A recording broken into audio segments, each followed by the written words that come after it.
Welcome to this week's Treasury Career Corner podcast, where I interview Treasury professionals about their Treasury careers.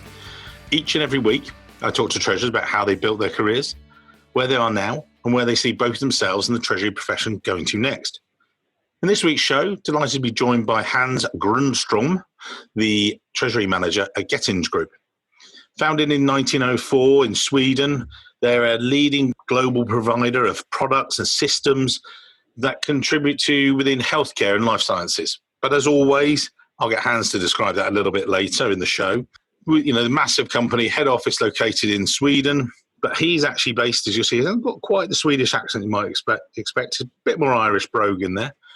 Hans, take us back through your career, if you would. Interesting start, and then before you discovered the world of Treasury, tell us how you got started, and then discovered finance, then discovered Treasury, and then bring us all the way through your career, if you would. Hi, Mike. Thanks for letting me be on the show. Pleasure. Yeah, it all started happening somewhere 20, 25 years ago. I was looking around on the internet, which was fairly new back then, for a college to go to, and I found Trinity College Dublin. And I applied for it, and they made it really easy to start there. All the materials arrived in the post box quite quickly, and I ended up going to Trinity College there for 4 years. Then I returned home to Sweden, and the job I found for myself there, this would have been in 2001, 2002 there, when finance jobs were a bit scarce to get by due to, I think there had been an internet bubble, there had been some tragic occurrences in the United States at the time, and the finance industry wasn't quite where it had been maybe a couple of years earlier. Yeah. So, yeah, I found myself a job as a postman and got promoted into a manager there, where I managed an office together with two colleagues. I managed about 30 staff, and we focused on things like getting the staff turnover from, it was about 100% or so when I started that annually. We got it down to about 15% and so on. But it wasn't what my dream job had been. I mean, I had studied business in college, and I hadn't seen myself working in a post office. It was something that my dad had done before me, so I was quite proud to follow in that tradition, but it was time to move on, and I ended up moving back to Ireland.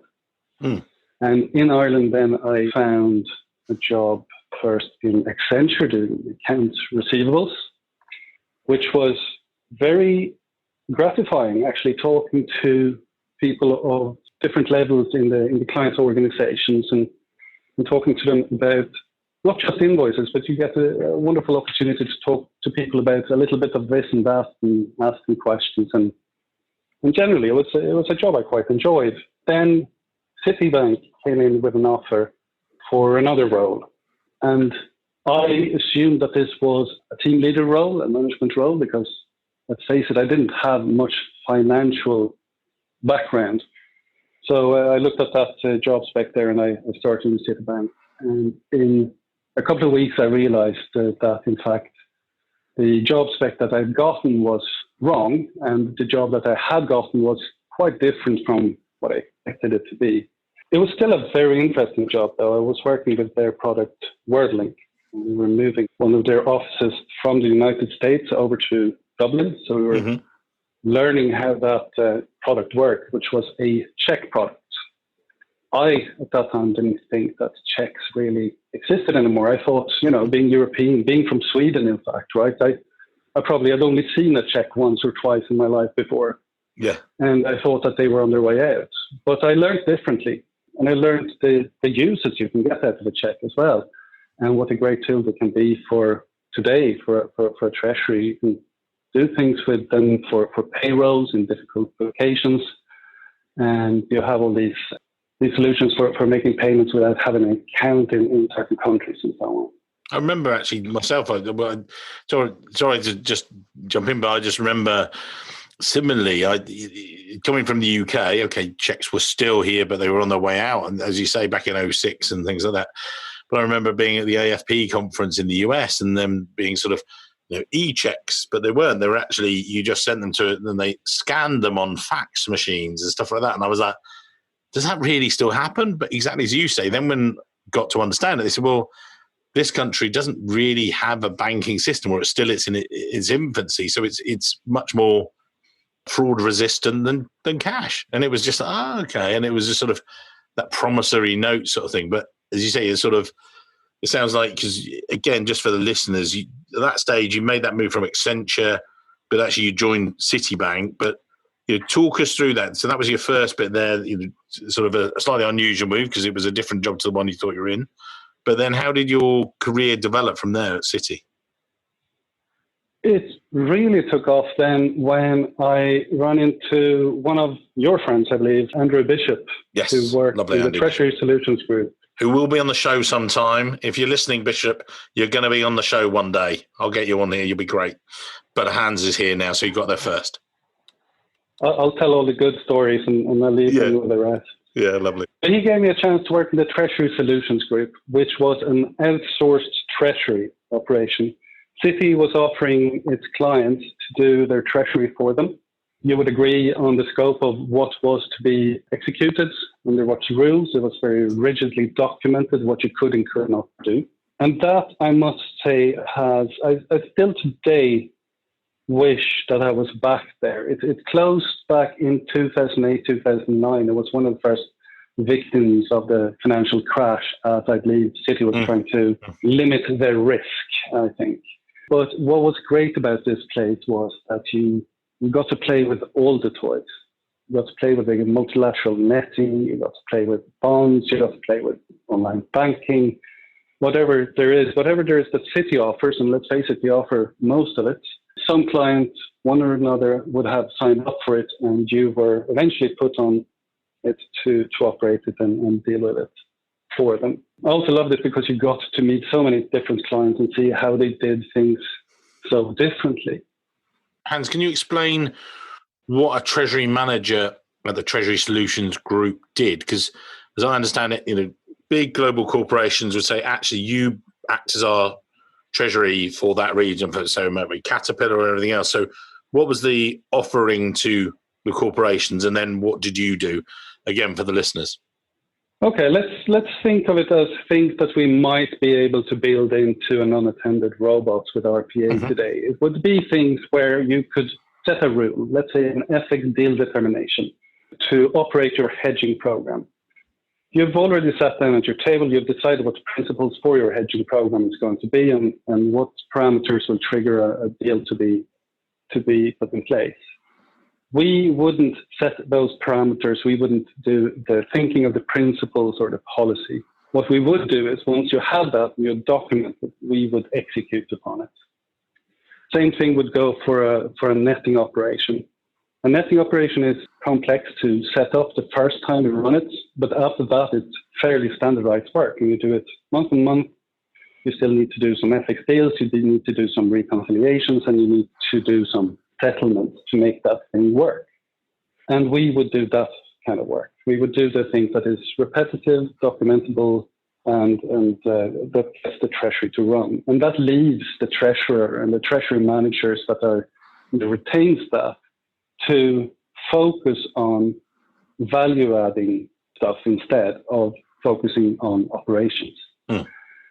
You're also leaving this with, you could compare it to a shared service center, except the average treasury manager in PSG would have perhaps a college degree, certainly would have been in the bank for at least 10 years. If they didn't have a college degree, they would be subject matter experts on what they were doing. It was a very good climate to work, to be able to learn from all these people who knew so much. And the camaraderie from people there, this has been close now for 12 years, but I know for a fact that large groups of these people, especially the girls, they go on annual outings, they'll meet up, and now I meet up with some of the guys I was working with as well. Like it was a great way of tying connections and building networks in that industry. And then the sort of the offering changed, or they wound down that. What did you then it became treasury and trade implementation? Or how did that move come about, and how was that different within treasury terms for the listeners? Yeah, so after I'd worked with operating the products, the next job that I got was to implement these kind of products for Citibank's clients. So our clients would have signed up for, I don't know, Whirlink, that's check product, for instance, or they would have signed up for sending in payment files over their online banking tool or something like that, opening up a bank account. And I would work with them to do that for them as the implementations manager. I would be a project manager, keeping all the different moving parts onto a project plan and taking it step by step to make sure that all the boxes were ticked and everybody's walking roughly the same pace, and to get it done on time. Then training the clients on the products that they had, or at least making sure that if it was a specialized product, that whomever was the expert in training them would do that. So it was an end-to-end process from the moment that the client signs on the dotted line to buy the product up until they're operating it and is starting to ramp up the expected revenues they're expecting to get from the product. Would be that part of the flow. And I stayed with that for, I think, could have been 3 years, something like that. Mm. It's very interesting, that as well. I would say that those two jobs together gave me a perspective, though, that I thought that all corporates, in fact, over a certain size, had a treasury. And I thought that it would be a treasury that was quite rigidly documented, followed the exact same process over and over. I just thought that everybody had a treasury. And that's, I guess, when I left Citibank in 2014 and started meeting companies outside of my comfort zone, I started realizing that treasuries came in all sizes and all shapes, and not necessarily all companies had treasuries. Mm. It started becoming a discussion of explaining to people what it was I actually did.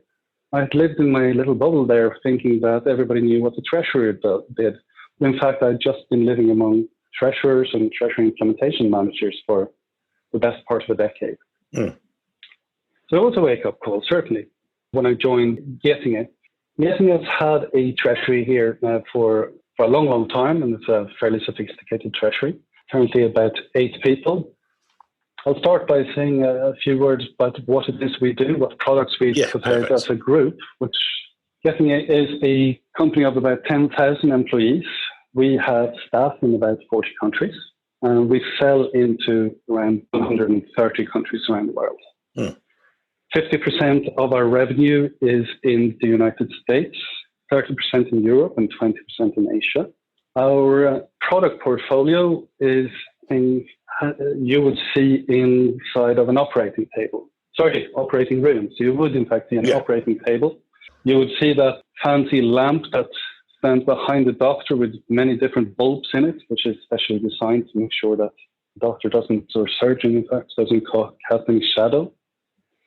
You would have things like artificial heart vessels that the body won't reject, that will keep you alive while you're on that table.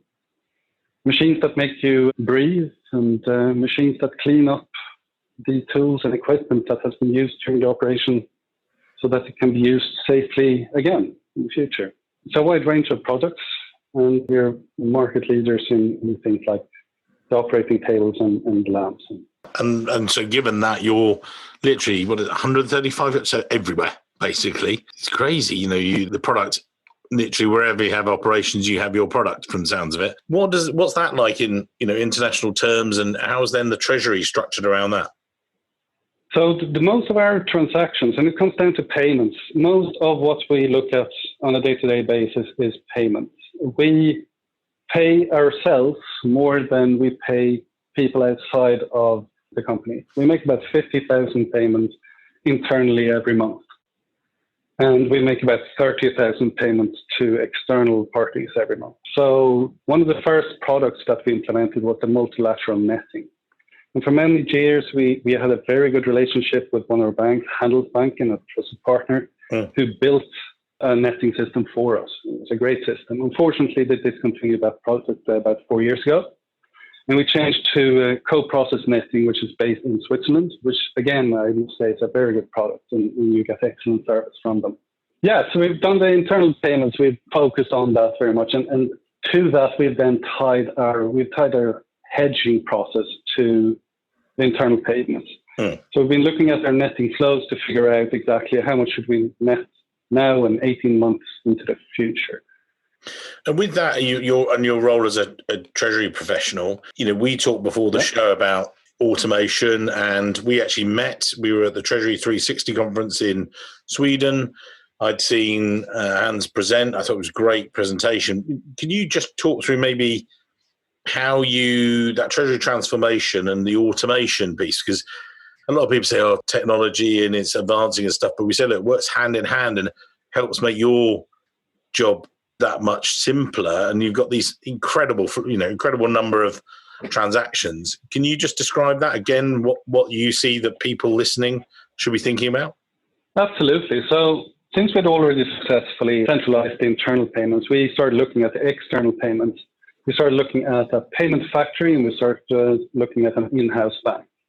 And really what gave birth to that was that in 2014, the group had decided to establish a shared service center in Krakow.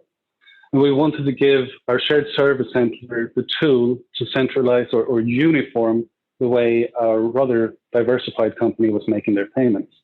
So we started looking at different types of payment factories, and we very quickly realized, with the help of some good consultants, Bas Frebel and Emil Kukin, we realized then that if we attached an in-house bank to this, we could start making payments on behalf of what can be a lot cheaper and a lot easier to make than the kind of payments you make straight through the bank. So to get down to the nuts and bolts of that, what it is you're doing is not really that difficult once you get the concept down. It's you collect the payment files from all your subsidiaries, the ones that they had planned on uploading into a bank. We upload that into your system instead. Our case is we're uploading it into something called Tracks, provided by FIS Global. And they change the debit account they take away the bank account and they change it with one internal in-house bank account that we run in our own banking software called Integrity, again from FIS Global. And in that way, we have ensured that we can build a shortcut to our own external treasury bank account. So in effect, all the payments start going out from our bank accounts with treasury that we have with our trusted banks. When we're doing that, that was the original scope. And when we were doing that, we spent a lot of time choosing the right provider for us. There are a lot of providers out there. They're all good, without exception, but some of the providers are more geared to what you as a company is doing, and some are geared to what other companies are doing. And we're quite happy with FIS Global. They're fitting our profile.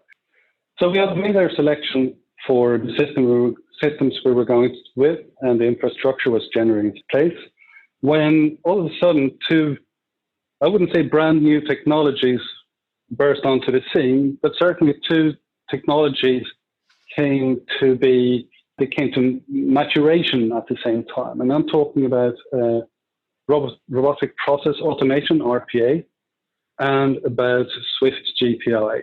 Robotic process automation, for anyone who knows Excel VBA, it's really nothing new. It's always been there, but you as a user have had to program it yourself.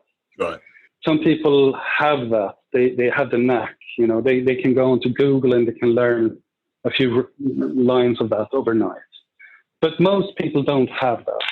What the RPA is doing now in products such as Blue Prism or UiPath, is that it's becoming a lot more easy to, first of all, train subject matter experts, creating teams around products that look the same in company by company. So you're sort of creating a career path for RPA professionals. Secondly, the bar to learning how to do this has gotten lower. I might not be able to program Blue Prism. I have had a look with our team. I would be able to do the VBA part of it. But the other parts there, I think maybe I would need to take a course for the others. I hear that the UiPath, which we are also looking at, we already have some of these Blue Prism robots, about 10 of them, I think. We're also looking at the UiPath ones, which are simpler for people like you and me, I suppose, to use, program. And we're looking to get a few of those as well. And when you say, what was that bringing to you guys? Because again, people will be hearing this now, listening to the podcast, and they'll be like, yeah, but is it, maybe they're not as advanced as yourselves, so that's not something that they're thinking of yet. But how did that sort of, what does that bring with it? Everyone says, oh yeah, bring in technology, but why is it worth all the effort? What's the returns you're seeing? I think it's a question of whether or not are you increasing the quality of the workers that you have left, or are you trying to remove subsets of your workers by automating their work? For us, and the distinct decision here in Getinge is the second part there. We're not looking to cut any staff or anything like that. We are looking for staff to use these tools to automate the boring stuff, get that out of the way. The very first process that we are doing here in Treasury is very simple, right? It's the robot is unattended. No one is looking after it. And all it's doing all day long is looking at the Outlook email folder. And it's looking for an email. And when that specific email comes in, it takes it and it saves it onto a drive, converts the Excel sheet that is attached to it. It happens to not be able to produce what we actually want. And then it sends it on to our in-house bank. It's that simple, right? It's a very simple task. And if we didn't do that, then someone would need to sit there every morning and spend 3 or 4 minutes to do that task. And that's unnecessary. And if you do that, when you're implementing a new system of some sort, if you keep your eye open for all these little niggly bits and start getting them away, you're going to find that you're starting to save first 15 minutes, then half an hour, and then an hour per day. And that's per person. So you're starting to free up people to do what they're really good at, what we hired them to do in Treasury anyway. Well, in the first place, we hired them to analyze things and what opportunity. And the accuracy and the resilience goes up, and people see that. I think the more that people then commit to that, they sort of lean into it, if you like, that the better the results. Certainly when I've been talking to people, that that's one of the key things that actually, they said, Mike, it's about taking 2 minutes out here and a minute out there. And I was like, oh right. They said, and then repeating it. If you repeat that 10 times, well, that's 10 minutes saved. You repeat that 1,000 times, that's a person's job. Not removed, but actually they can get on and do other more interesting things rather than be drawn down into the not so interesting stuff. That's exactly it. And I think that what this RPA represents now is that opportunity coupled with the fact that it's not as difficult as robotics have used to be in the past. We started this in the second week of December and we went live with our first process last week.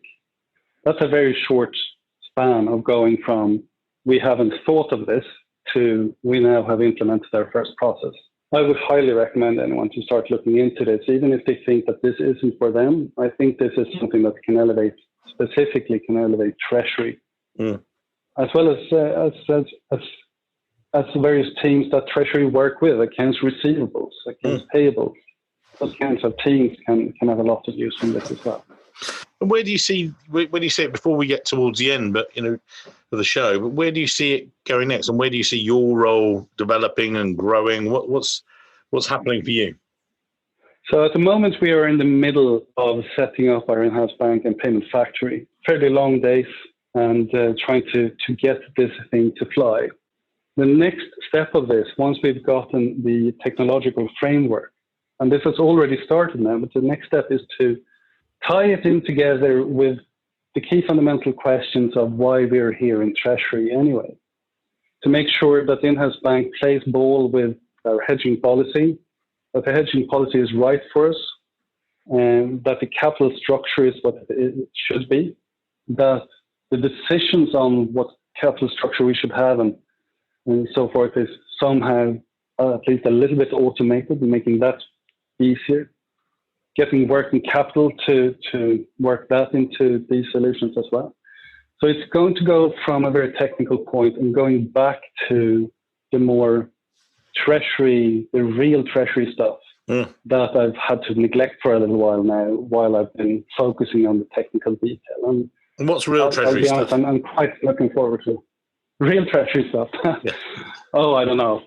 FX deals and intercompany loans, financing, capital structure, that sort of thing. That's real treasury. Yeah, building the tools, building the robots. It's a necessary thing to do. You need to have your hygiene factors, and you need to have your systems in place. But talking to your banks and talking to everybody in the organization, from the C-suite down to the factory floor, talking to them about cash, money, forecasts, that sort of thing. Yeah. Adding that sort of intellectual level of cash to the organization. Awesome. That's really treasury. And again, you've got this strength in your background and everyone's heard of it through the show. But if someone, new to it, I said to you before, that sort of within Europe in particular, and a lot of our listeners are more sort of treasury manager, analysts, a lot of the people, overseas are more treasurer level. But if someone were to look overall at your background, Hans, and say, oh, do you know what, I'd like to have a similar role to me. I'd like to follow a similar career path. What sort of would you pick out from some of the roles? You mentioned earlier you loved the role in Treasury Solutions Group when you're at Citibank, but then you've got this role. What are the things that you would pluck out of those, and the tips you would give to people listening today? Actually, this is what you should be thinking about. And, if you wanted to have a similar background to you, would you say? We usually say that in Treasury, people either come from an accounting background, or they come from a banking background, or they come from elsewhere. And that those are the three usual paths. And there's a certain truth to that. When you look at what I would look for when hiring people into Treasury, I would look for someone with integrity, someone who knows who they are, who don't mind admitting when they've done something wrong, right? There's someone who immediately when they discover they've done something wrong, raise their hands, so that we can have a discussion around it and prevent it the next time. That's the first part. The second part is it's wanting to have an intellectual discussion with your peers around what it is you're doing, trying to place yourself in why are we doing these processes? What is it we're delivering? Who are we delivering it for? Is it the shareholders, right? Are they the reason we're doing this particular task? And constantly evaluating what it is you're doing. Because what you're doing is you're managing risk. And if you don't have that conversation constantly, the risk of risks is that you don't recognize that a new risk has arisen or that an old one has ceased to be. And you need to be careful with how you spend your limited resources. And the final thing, I guess I would look for someone with a bit of personality, someone who has a nice laugh, maybe, who's nice to work with. So what tip would I give to someone looking to work with Treasury? Well, be yourself. To a certain extent, you can learn Treasury, you can study Treasury, unless you're interested in it. Unless you find that this is something for me, that's something, you're not going to be happy in it. And you're not going to deliver the results that you want for yourself or the results that I want to see. Yeah. Either. I scribble notes here every week, and it's like, in this case, as you highlighted, don't be afraid to make mistakes. If you do, put your hand up and, correct them or help correct them and everything else, followed by, being yourself, being open, and show your personality. And then, because as you say, the fact is we work long days. You guys work long days in Treasury, and it's a long time not enjoying yourself and not being able to be open. There's only so long you can keep going if it's not going to work, sort of thing. Yeah, that's it. Hans, amazing advice, I think, for everyone. If you do want to connect with Hans after the show, we'll put his LinkedIn profile in the show notes so you can connect over there on LinkedIn. It's been great. You will see both Hans and I speaking at a variety of conferences, I'm sure, throughout the Nordics over 2020, which will be good to see. And, all that remains for me to do is say thank you for your time today, Hans. It was a really good one. Thanks, Mike. Always a pleasure speaking to you. And you, sir.